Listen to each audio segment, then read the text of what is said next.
जय श्री कृष्णा। एक इस्कॉन का नीच व्यक्ति है जो हमारा खंडन करने में लगा है, जो इतना बौखला गया है कि इसने एक दिन में 2 पार्ट हमारे अपलोड कर दिए, पार्ट 2 और पार्ट 3। ये बौखलाहट देख करके अच्छा लगा। तो चलिए क्या इस व्यक्ति ने बोला है देखते हैं। इसका साथ के साथ हम खंडन करेंगे, क्योंकि इतना समय नहीं, इसका वीडियो अलग से देखो फिर खंडन अलग से बनाओ, इसीलिए साथ के साथ इसका खंडन करते जाएंगे जो ये बकता जाएगा। हरे कृष्णा। हाँ हाँ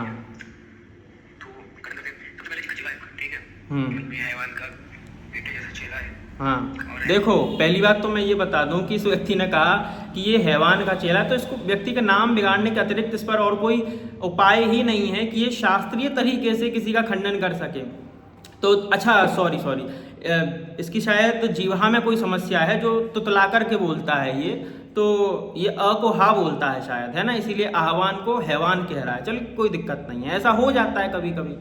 चलिए हाँ बोल भाई आगे।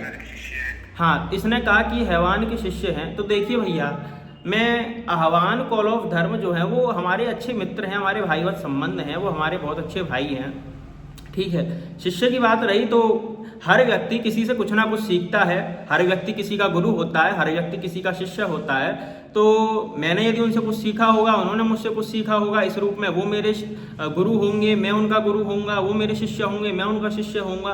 क्योंकि दत्तात्रेय जी ने 24 गुरु बनाए थे, विचार कीजिए, जिसमें जो है पशु भी थे, पक्षी भी थे। अब आप कहेंगे कि अरे चींटी से क्या शिक्षा लेनी, अरे मधुमक्खी से क्या शिक्षा लेनी, अरे इस कीड़े से क्या शिक्षा लेनी, लेकिन दत्तात्रेय जी ने 24 गुरु बनाए, जिसमें अनेक गुरु उनके थे और सभी से उन्होंने शिक्षा ली। वृक्ष से ली, कुंवारी कन्या से ली, वैश्या तक से उन्होंने शिक्षा ली, वैश्या तक को उन्होंने गुरु बनाया। तो यदि हमने किसी शांकर परंपरा के व्यक्ति से कुछ सीख लिया, चलिए कुछ ले लिया, किसी अंश में हमको अच्छा लगा, हमने ग्रहण कर लिया, क्योंकि यही एक अच्छा व्यक्ति होता है ना, हंस तरह का व्यक्ति होता है। वो क्या करता है कि जो कोई व्यक्ति अच्छी बातें करता है उससे क्या है, सार ग्रहण कर लेता है। जैसे हंस जो होता है ना, वो दूध अलग कर देता है, पानी अलग कर देता है, वैसे ही जो भगवान के दास होते हैं वो क्या करते हैं, किसी व्यक्ति को देख करके उसमें से अच्छे गुण को अपनी ओर कर्षित कर लेते हैं, निकाल लेते हैं। तो बस वही हम करते हैं और कुछ अधिक नहीं भाई, हमारे बहुत गुरु हैं। हाँ आगे बोलो। हाँ भाई, रिलेशन तो है, रिलेशन है हमारा सभी से, तुमसे भी रिलेशन है, सभी से रिलेशन है हमारा। हाँ आगे बोलो। हाँ देखिए, इसने कहा पूरी शंकराचार्य जी की मैंने काफी तारीफ। भाई विद्वानों की तारीफ नहीं करेंगे तो क्या तुम जैसे मूर्खों की तारीफ करेंगे हम? कमाल करते हो। अच्छा, इसने जीयर स्वामी जी का वीडियो डाला था कि उन्होंने इस्कॉन की प्रशंसा की है। जीयर स्वामी जी का मैंने वीडियो देखा, उन्होंने शंकराचार्य जी की भी प्रशंसा की है। तो तुम शंकराचार्य जी को मायावादी क्यों कह रहे हो?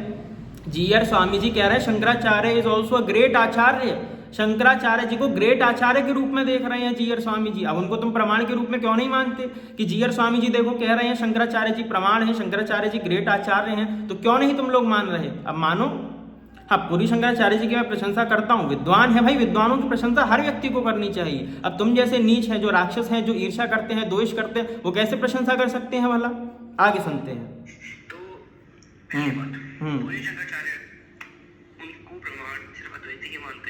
हाँ, पुरी शंकराचार्य जी को प्रमाण केवल अद्वैती मानते हैं, इसका ये कहना है। देखिए पुरी शंकराचार्य जी को ना शास्त्रीय रूप में यदि देखा जाए तो वैष्णवाचार्य भी प्रमाण मानते हैं। सिद्धांत की बात नहीं कर रहा हूँ, मूर्ख व्यक्ति जो अद्वैत सिद्धांत है उसको वैष्णवाचार्य नहीं मानते।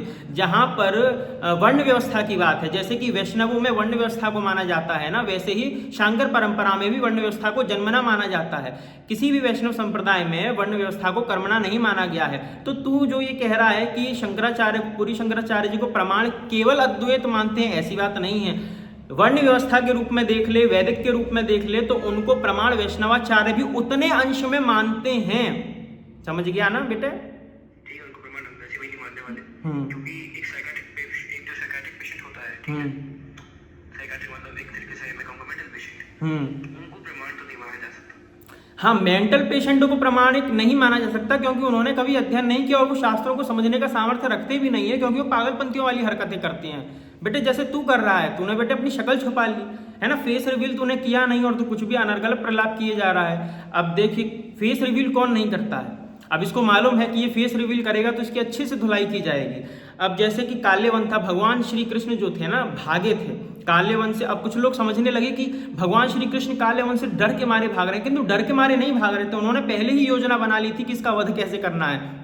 काले वन पीछे से चिल्ला रहा है कि अरे रुक रुक रुक, मुझसे डर के मारे तू भाग कैसे रहा है। अब उसको क्या मालूम कि पहले से उसके वध की योजना बन चुकी है।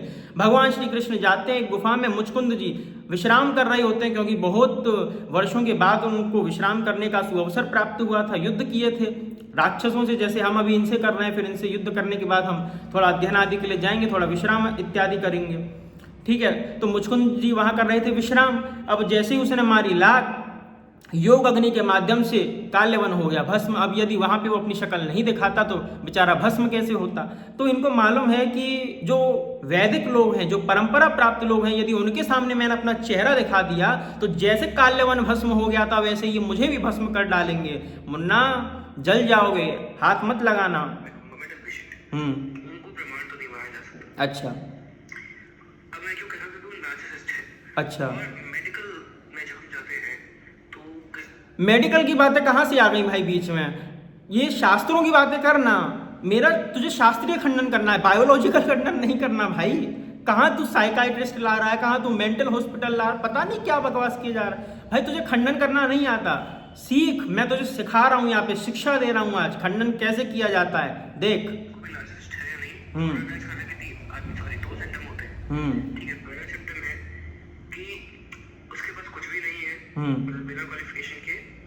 हाँ, उसके पास पहला कुछ भी नहीं है, बिना क्वालिफिकेशन के तुम लोग आ गए हो। राघवाचार्य जी ने कहा, वासुदेवाचार्य जी ने कहा, यहाँ तक कि जीयर स्वामी जी ने भी कहा कि जो शंकराचार्य जी हैं वो हमारे सनातन वैदिक धर्म के क्या है, सम्राट हैं। वो भी ये कह रहे हैं, राघवाचार्य जी ने धर्म सम्राट करपात्री जी के विषय में क्या कहा था कि नास्तिकों आगे 10,000 वर्षों तक नास्तिक जितने तर्क कर सकते हैं उन सभी का खंडन जो है करपात्री जी महाराज ने पहले ही कर दिया है। और उन्हीं का सहारा लेकर के कुछ हमारे वैष्णवाचार्य भी हैं और कई सारे आचार्य हैं। इसमें कोई गलत बात तो है नहीं। यदि कहीं से हमको अच्छी बातें मिल रही हैं तो हर एक स्थान से ग्रहण करनी चाहिए। तुम जैसे मूर्खों की भांति कोई नहीं है भाई।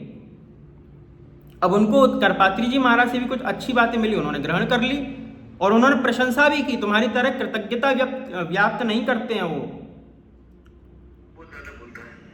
हाँ, अगर ये भिखारी कहे कि वो एक करोड़पति है तो वो एक नार्सिसिस्ट है। अरे भाई भिखारी जो है वो साफ साफ क्लियर दिख रहा है कि जो भिखारी है वो करोड़पति कैसे हो सकता है। किंतु यहाँ पर तुम लोग देखो, करोड़पति की बात ऐसी है कि जो व्यक्ति ज्ञान संपन्न होता है उसकी बैंक में बैलेंस हो चाहे ना हो, धर्म की बात बोलने के लिए ना करोड़पति होने की आवश्यकता नहीं है। धर्म की बात बोलने के लिए धर्म ज्ञान होने की आवश्यकता है। आगे बोल। दूसरी तरफ अगर एक करोड़पति कहे या अरबपति कहे कि मैं करोड़पति हूँ, मैं अरबपति हूँ, ठीक है, तो वो नार्सिसिस्ट नहीं है, तो वो नार्सिसिस्ट नहीं हुआ। दूसरी बात यहाँ पर मतलब इसे मैंने डिस्कस कर तो पूरी जानकारी है, ठीक है। आदमी को देखा होगा कई बार बोलते हुए कि मैं तो नागलोक का व्यक्ति हूँ, मैं तो 1.25 करोड़ 1.5 करोड़ मधुमक्खी की सेना है। हाँ, पूरी शंकराचार्य, बहुत अच्छा प्रश्न किया तूने बेटे कि शंकराचार्य जी ने कहा कि हम नागलोक के व्यक्ति हैं, हम 3.5 करोड़ क्या मधुमक्खियों की सेना लगा सकते हैं। बिल्कुल। अरे भाई देख, जो हमारे आचार्य हैं ना उनकी वाणी ही एकदम रहस्यात्मक होती है। जो शास्त्रों की वाणी है वो रहस्यात्मक होती है। तुम जैसे मूर्ख यदि समझने लगे तो क्या होगा फिर बताओ। तुम जैसे मूर्ख नहीं समझ सकते उस वाणी को। अब देखो, राम जी ने क्या वानर सेना बनाई या नहीं, भालू की रीछ की सेना बनाई या नहीं बनाई, और पत्थरों को समुद्र पे तैरा कर लंका पार चले गए कि नहीं गए। वहां पे 1 रुपया भी उनका खर्च हुआ, वहां पे उन्होंने तुम जैसे मूर्खों को सेना के लिए लगाया नहीं। उनकी सेना कौन थी? सब भालू थे, वानर थे, रीछ थे। मधुमक्खियां सेना के रूप में नहीं आ सकती? बिल्कुल आ सकती हैं, उसमें क्या आपत्ति है। हाँ, नागलोक की बात तुमने कही तो भैया देखिए, किसी ना किसी लोक से हर जीवात्मा आया है। हम और आप भी कहीं ना कहीं से आए होंगे। कोई स्वर्ग से आया होगा, कोई वैकुंठ से आया होगा। जो रामानुजाचार्य जी आए थे वैकुंठ से आए थे कि नहीं आए थे? शेषनाग के अवतार थे कि नहीं थे?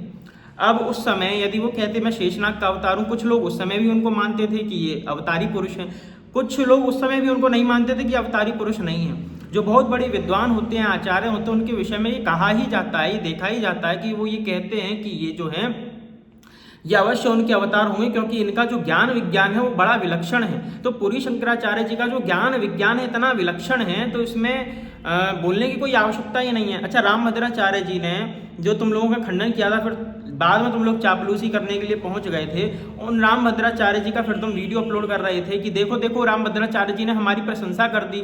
तो रामभद्राचार्य जी ने तो अपना ग्रंथ लिखा है जिसमें उन्होंने करपात्री जी महाराज का वर्णन किया है ना। तो और क्या उन्होंने कहा कि करपात्री जी महाराज मुझे ऐसा लगता है कि वो आदि शंकराचार्य जी का ही रूप है। देखिए, इतना तक उन्होंने कह दिया। क्यों कहा? उनकी विद्वत्ता को देख करके कहा, उनके ज्ञान विज्ञान को देख करके कहा करपात्री जी के कि ये आदि शंकराचार्य जी का ही अवतार है। कहा कि नहीं कहा?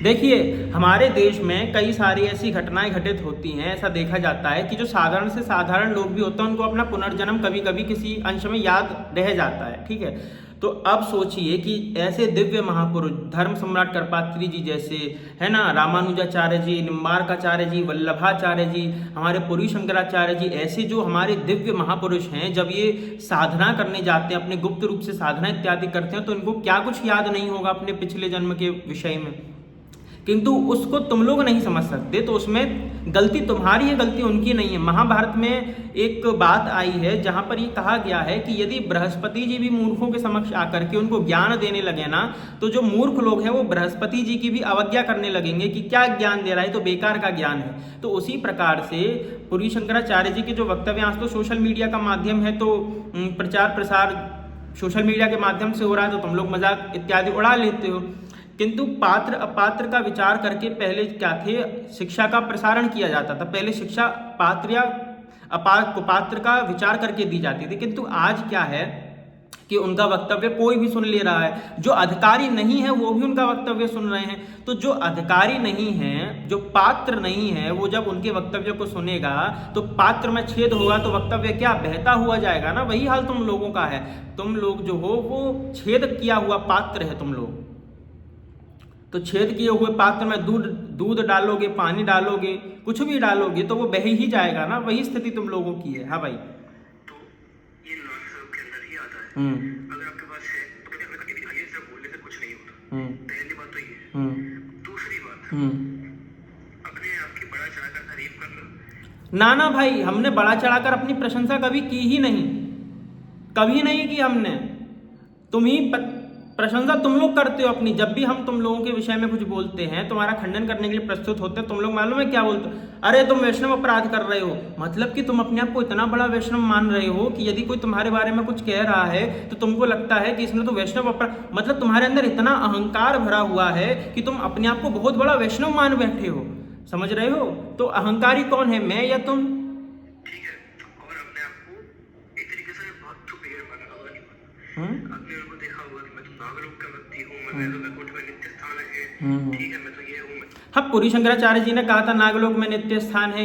ये सब फालतू की बातें कर रहा है। अब इसका मैं क्या बोलूँ इसके ऊपर, बता। मतलब इसने हमारे खंडन के रूप में कहाँ ये, मतलब पुरी शंकराचार्य जी को बीच में ला रहा उनकी बात, क्या बकवास कर रहा है ये व्यक्ति।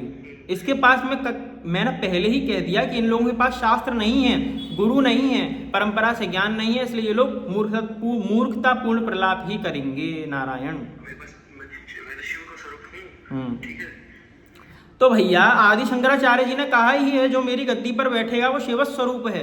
तुम लोग अपना देखो ना, जो प्रभुपाद है तुम उसका तीसरा नेत्र खुलवा करके कलयुग को भगाए जा रहे हो, जबकि कलयुग तो इतना विकृत हो चुका है, इतना विशद रूप से व्याप्त हो चुका है, और तुम कह रहे हो कि हमारे प्रभुपाद का तीसरा नेत्र खुलाने की कलयुग भाग गया। अति होती है भाई। तुम्हारे प्रभुपाद के विषय में भी तो तुम लोग ये बकवास कर रहे हो। अच्छा, प्रभुपाद ने कुरान और वेद तक को एक बता दिया। ये बता, कुरान और वेद को एक बताने वाला कितना बड़ा मूर्ख होगा। सोचो, आप विचार करो। बोल। तो उनकी बात कहीं हम नहीं करेंगे इसके आगे, क्योंकि उनको प्रमाण नहीं मानने वाले किसी शिष्य। ठीक है, तो प्रमाण तो इसीलिए नहीं मान सकता। अब देखिए, मैंने पहले कहा वैष्णवाचार्यों में, शंकराचार्यों में सिद्धांत को लेकर के मतभेद हो सकता है, किंतु जो वर्ण व्यवस्था है वो दोनों में ही समान है, किंतु ये उसको भी नहीं मान रहा। अब आप सोच सकते हैं कि कितना बड़ा घपलेबाज व्यक्ति है।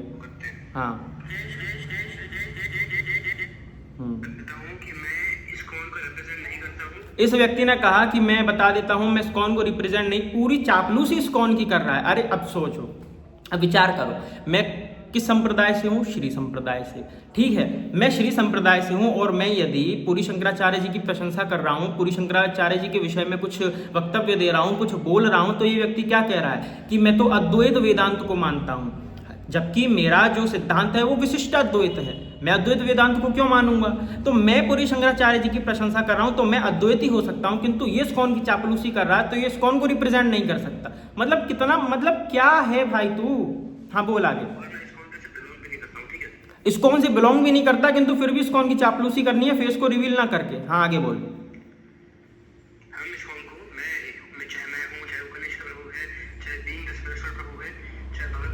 ना अपने आप को प्रभु मत बोलो भैया, अच्छा नहीं लगता। तुम प्रभु नहीं हो, प्रभु केवल एक ही है हमारे नारायण, उसके अतिरिक्त तो कोई प्रभु नहीं है। अब मत, इन्होंने इसको सबको प्रभु बना डाला है, अमोघ प्रभु, ये प्रभु, वो प्रभु। हद होती है भाई, मतलब किसी को भी प्रभु बना डाला है। भैया तुम प्रभु नहीं, प्रभु केवल एक ही है। आगे बोलो।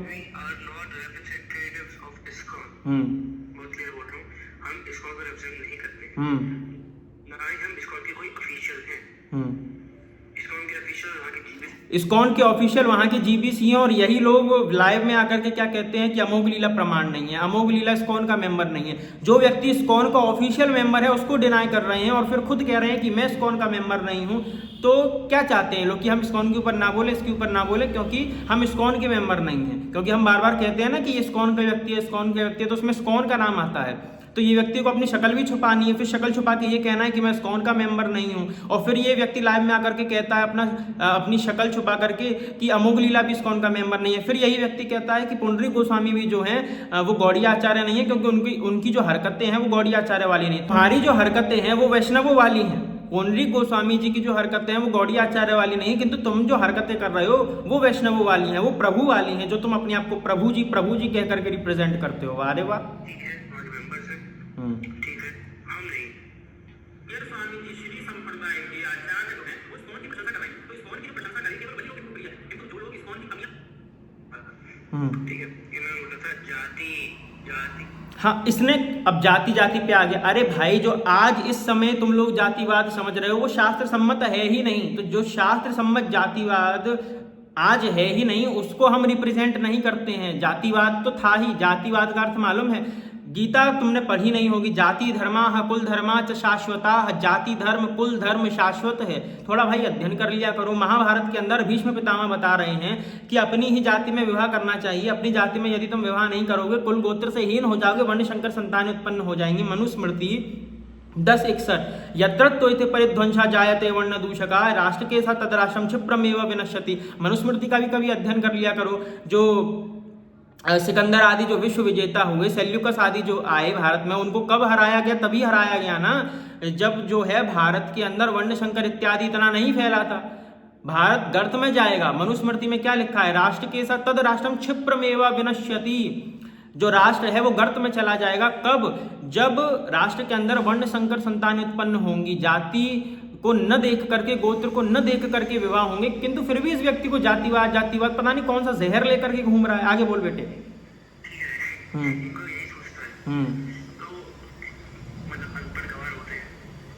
अनपढ़ गंवार हम लोग नहीं है, अनपढ़ गंवार तुम लोग हो। हमने तो शास्त्रों का इतना प्रमाण दिया है कि तुम्हारी औकात नहीं है देने की। आगे बोलो। हाँ, नहीं आता भाई।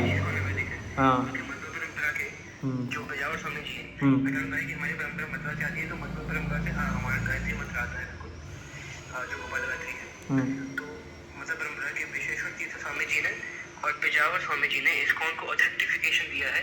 और इसका कहना है पेजावर स्वामी जी ने इस्कॉन को ऑथेंटिफिकेशन दिया है। अच्छा ये बताओ कि कोई व्यक्ति ऑथेंटिक कब होगा? मुझे ये बताओ, उसका क्या प्रमाण है कि वो व्यक्ति ऑथेंटिक? किसी के देने से, किसी के न देने से वो व्यक्ति ऑथेंटिक होगा या नहीं होगा? मुझे ये बताओ। यदि कोई वैष्णवाचार्य जो है इस्कॉन की प्रशंसा कर दी, इस्कॉन ऑथेंटिक हो गया। प्रशंसा करने से ऑथेंटिफिकेशन का क्या सीन हो रहा है? मुझे ये बात समझाओ। यदि क्लास में एक बच्चा क्लास में यदि एक टीचर जो है स्टूडेंट को अपनी शिक्षा देता है, ज्ञान देता है, उससे कोई प्रश्न करता है, बेटा खड़े हो जाओ, हम तुमसे ये प्रश्न कर रहे हैं, इसका उत्तर दो। उसने बहुत अच्छा उत्तर दिया, टीचर बहुत प्रसन्न हुआ, उसने प्रशंसा कर दी, देखो इसकी तरह सबको होना चाहिए, ये बालक कितना अच्छा है, कितनी अच्छी प्रकार से पढ़ाई करता है, ये सारी बातों को ध्यान में रखता है, प्रशंसा कर दी उसकी। अब क्या वो कभी यदि गलती भी करेगा तो क्या वो टीचर उसको कभी टोक नहीं सकता? क्या सारे जो क्लास के बच्चे हैं या टीचर हैं वो ये कहेंगे कि आपने तो कल इसकी प्रशंसा करी थी, आज फिर आप इसको डांट क्यों रहे हैं? बोले इसलिए डांट रहे हैं, कल इसने अच्छा काम किया था, आज इसने गलत काम किया है। तो भाई मध्वाचार्य जी ने तुमको प्रमाणिक ऑथेंटिसिटी दे दी, प्रमाणिक तुमको कह दिया, इससे तुम प्रमाणिक हो नहीं गए। जहां पे तुम गलत कार्य करोगे वहां पर तुम अप्रमाण ही माने जाओगे। ये बताओ पेजावर स्वामी जी ने क्या ये कहा है कि हम इस्कॉन को इसलिए प्रमाण मानते हैं कि वो बाइबल को, कुरान को, वेद को एक ही कक्षा में रखता है? अरे लेटर तुम अपने पास रखो भाई, ना लिंक विंक की जरूरत नहीं, तो लेटर बेटा अपने पास रख, ठीक है। मैंने पहले ही कह दिया कि प्रशंसा करने से कोई व्यक्ति प्रमाणिक नहीं हो जाता, लेटर लिखने से कोई व्यक्ति प्रमाणिक नहीं हो जाता। यदि कोई व्यक्ति, उन्होंने प्रशंसा कर दी, कल तुम कर रहे हो गलत बात, तो वहां पर उन्हीं का कर्तव्य यह भी बनता है ना तुम्हें टोकना। पेजावर स्वामी जी तो रहे नहीं, तो तुमको कौन टोकेगा फिर? तुम तो ये कह दोगे देखो पेजावर स्वामी जी ने हमको पर्ची लिख करके दे दिया, लेटर लिख करके दे दिया कि हम प्रमाणिक हैं, फिर चाहे हम कुछ भी बकते रहें, कुछ भी मल त्याग करते रहें। बुद्धि का रसातल में छोड़ करके आए हो कि पाताल से निकाल करके? अपनी बुद्धि रसातल में छोड़ करके कुछ भी प्रलाप करे जा रहे हो। आगे बोल, क्या हो गया ये?